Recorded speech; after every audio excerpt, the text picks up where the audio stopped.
If you're a real estate investor and you want to get your cash buyers list, if you want to grow it, if you want to influctuate a lot more buyers in it, this is the video for you. If you're a wholesaler or starting wholesales, this is the video for you. This is the strategy that my husband and I used our first year in the real estate business to grow our cash buyers list.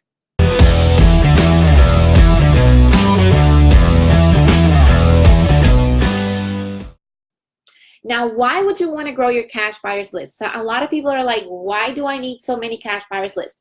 If you don't understand this, probably is not the video for you, but I'm still going to go over this.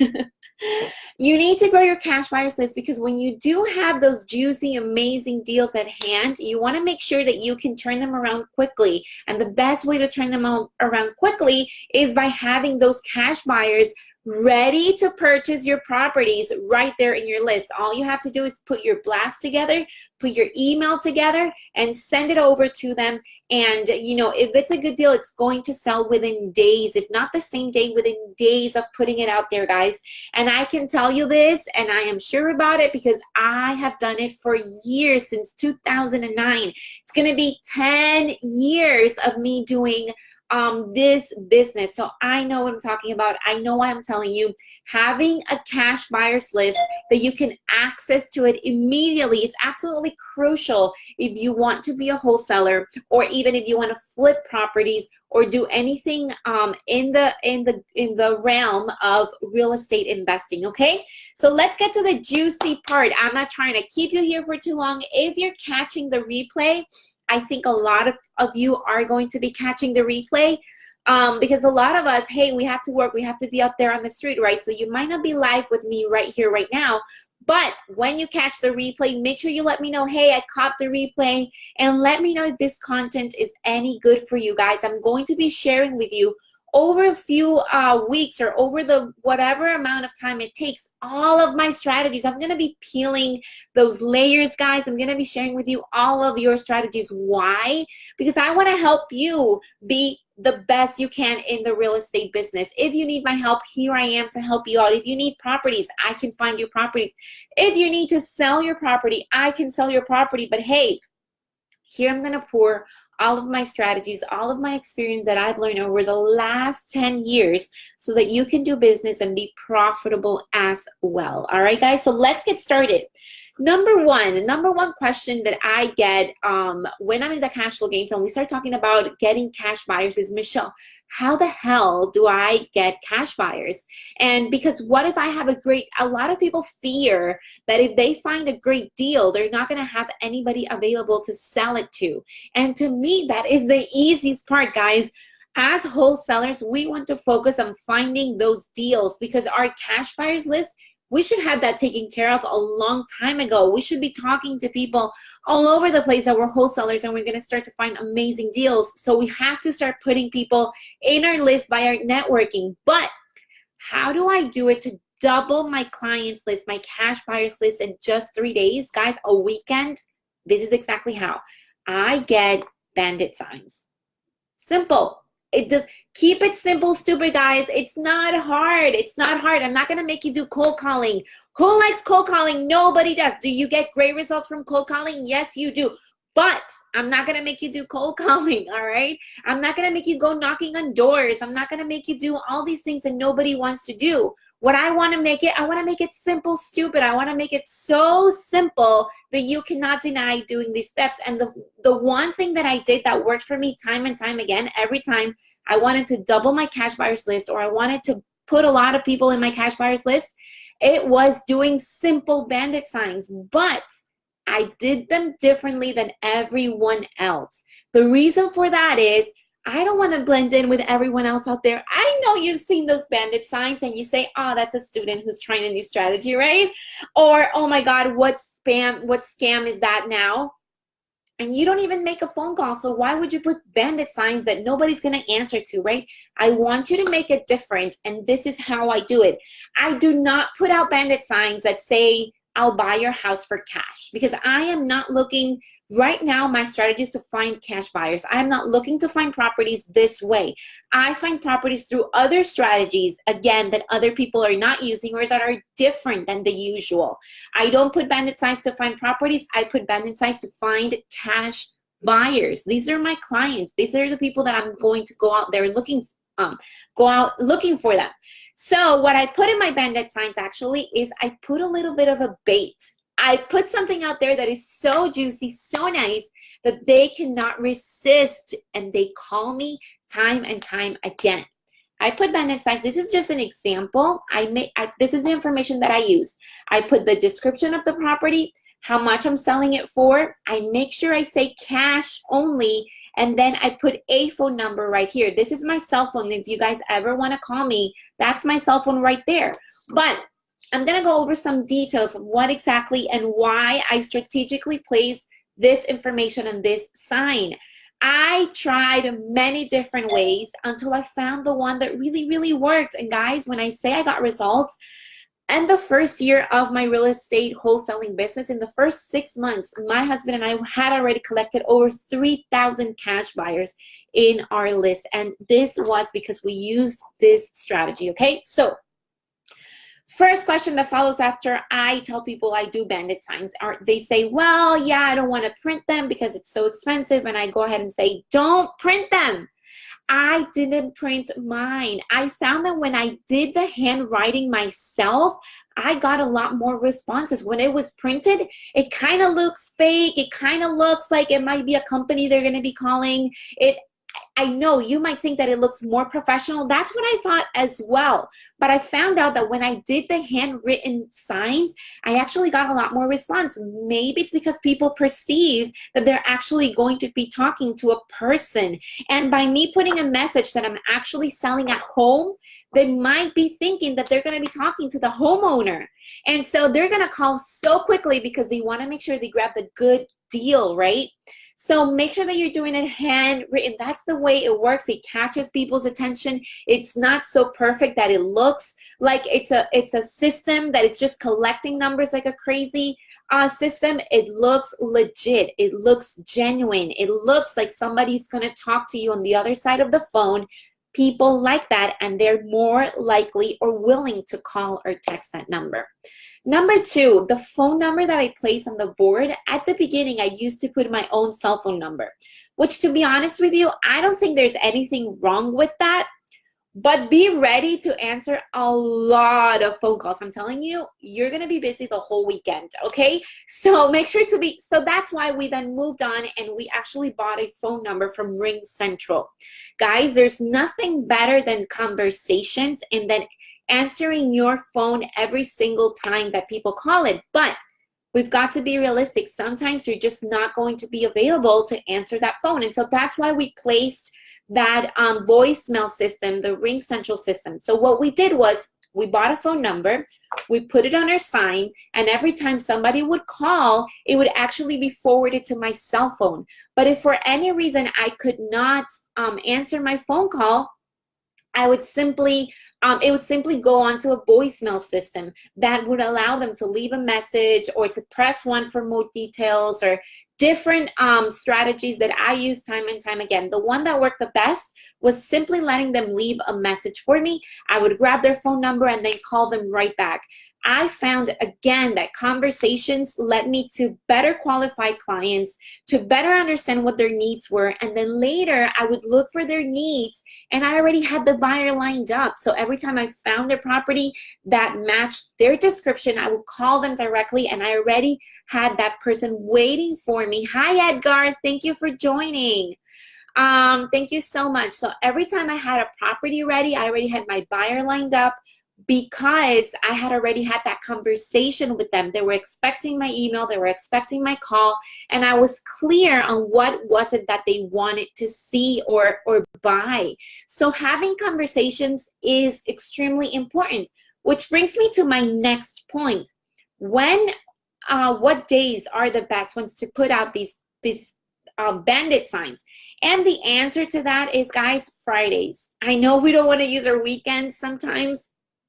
Some of us might have a lot of stuff going on the weekends, but I advise you to put them out on the weekend, on Fridays, because during the week what happened was, and this is from experience, hello everybody joining, please let me know you're joining me here. Send me a message, give me a like, give me a heart. I want to know you're here.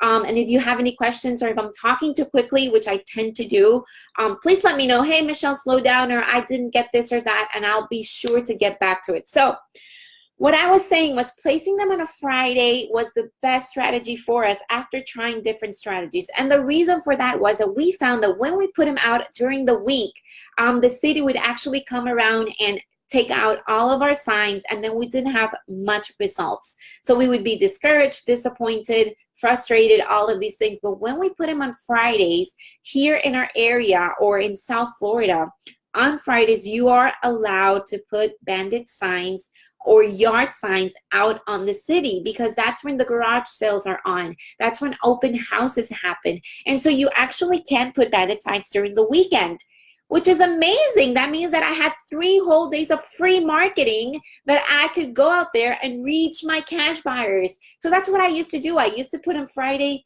I tried to do it at noon or 3 p.m. when it's closer to the end of the day, so that, you know, if the city does go by, it's closer to the end, so they're more likely to leave it there. And then throughout the whole weekend, guys, my phone would explode. So I would prepare for that. I made sure that if I'm putting bandit signs for this weekend, I didn't have any plans other than sit down by my computer, answer phone calls, and grab people's information. That's the purpose of my bandit sign. So I better plan for it and make sure that I'm there to answer the calls. Why? Again, because conversation is key. Yes, you can leave a voicemail and people can leave messages, but it's not the same. A lot of people are just going to hang up because, hey, if you don't have the time for me, why would I have the time for you, right? But if they see that I answer the phone call myself, now we're talking. Now they know I'm a legit person that's going to get them the deals. Now they're more willing to share with me what they're looking for and their personal information, as is their phone number and their email, right? Our emails are precious today because we don't want to be filled with spam or with things that are not of our interest. Even if there's coupons in there, oh my gosh, I delete emails with coupons all day long. Even if they're coupons of stores that I use all the time, hey, if it's not relevant to me at that moment, I do not want to see it. And so that's why when you have those conversations, people are more willing to give you their precious emails, which is what you want, because you want to make sure to have them waiting for you for when you have those deals. They're waiting for you to purchase those properties quickly, quickly, quickly. All right, so when do we want to put the bandit signs? It would be Friday night. Friday in the afternoon is the best time. Where do we want to place these signs? You have to look into your area and see where are the best places to put these signs. In my area, I put them where investors are running around, where they're driving around, where there are more prone properties for investors. Why? Where there's investor-friendly neighborhoods, because that's where the investors are going to hang out. I'm not going to put my signs where I live, because I know where I live, it's not where investors are buying. They're buying in areas that have either great rental potential or great flip potential. So here in South Florida, I used to put them in Lauderdale Lakes. I used to put them in North Lauderdale, Liberty City, Miami Lakes, Miami Gardens, Hollywood, East Miramar, Hallandale, West Park. Yes, guys, I would go through all of these neighborhoods and I would make sure my signs were everywhere, so they would be inclined to see it. If they see it one time, they're going to be like, okay, there's a house for sale, whatever. If they see it 2 times, it's like, wow, this seller is really motivated to sell their home. I mean, they put 2 signs already. If they see 3, 4, 5, they're like, you know what? This is a good deal. Let me call, because I need to make sure that I know what this deal is all about. And that's what makes people make that phone call. So make sure that you flood those streets with your signs. Now, make sure you put them where people are going to stop and actually be able to take a look at them. You don't want to put them in busy streets where people are just passing by and they can't see what you wrote. They can't see your phone number. Use a black or a red or a really bright big Sharpie that you can write on them big so people can see it, and there is no confusion that you have a house for sale. All right, this is what the sign looks like again. I have a 3-2, 3-2, because it's a 3-bedroom, 2-bath. Investors understand this language, guys. You don't have to make it complicated. Investors understand this is a 3-2 for $99,000. Cash only, that means that I'm looking specifically for cash buyers. And then I put a phone over here. Like I said, I used to use RingCentral. At the very beginning, I used my cell phone. Anyway, it's fine. And that's what the sign says, and I would get so many phone calls. So those are the things that I wanted to go over with you. The price is very important. You don't want to put a price there, guys, that it's not reasonable, because then it really is going to look like it's a scam, it's a joke, it's somebody that has no idea what's going on in the market. So you want to put a price that it's reasonable, but you want to make it a good deal. So 99,000 used to be back then, because actually we started putting houses here for 79,000. That's what our sign would say, and then it would go up to 89, and then it went up to 99. And honestly, that's when I stopped, because I went on to doing other things, and I've actually kept my buyers the same for years. I haven't done the strategy anytime soon, but I know it works because I had my brother do it, and he came back on a Monday. He had this huge list, and he's like, "Wow, Michelle, this really does work." And I said, "Yes, it works." He was so amazed how much it worked. He's a millennial, and he thinks about social media. He thinks about having things easy through the computer. But let me tell you, if you do the legwork, if you do the hard work, you're going to see the results, and maybe even faster than social media and all those other things. So I still believe in social media, but I also believe in my system because it works, right? So anyways, I'm going on forever. That's all I wanted to share with you guys. So I don't ever want to hear again, "I don't know how to get cash buyers." Guys, go get these signs. They're the plastic signs. Get a big sheet, cut it in half, put this information, make sure that you know what price you're putting here. Again, it's got to be something that is juicy, that it is enticing, that people want to know more about, but at the same time, it has to be realistic. Like, it can't be, you can't put $39,000 there. People are going to be like, "You know what? They're selling me the freaking door of the house, not a real house," So make sure you're realistic, and that's it. That's it. You write a whole bunch make it a night. Grab your boyfriend, your partner, your best friend, give them some signs, you grab some signs, get 2 Sharpies, and watch a movie while you make them. And then the next day you go out there and you put them out there, and you're going to see the results. And I want to know what results you get. So make sure that you comment, you come back to this episode or this Facebook Live, you comment and you tell me, "Michelle, I got 200 cash buyers. I got 300, 500. That's going to be proportionate to how many signs you get and how many conversations you have. Voicemail, it's going to get your results, but it's not going to get you the results that you're going to get when you have those amazing, juicy conversations. Okay, guys, that's all for today. That's 20 minutes that I took of your time, but I hope they were very valuable and that you keep them in your business for years to come. And again, my name is Michelle. I run on coffee. I'm making dreams come true through real estate. That is my thing. I love real estate. That's my business. I am a realtor in the South Florida area. I am an investor's deal finder. I find you deals under market value. I flip homes, and I have my own rental portfolio that allowed me to become financially free before I reached the age of 30, and I'm still on it because this is my passion. So, hey guys, have a wonderful rest of your day, and I'll talk to you very, very soon. Bye-bye.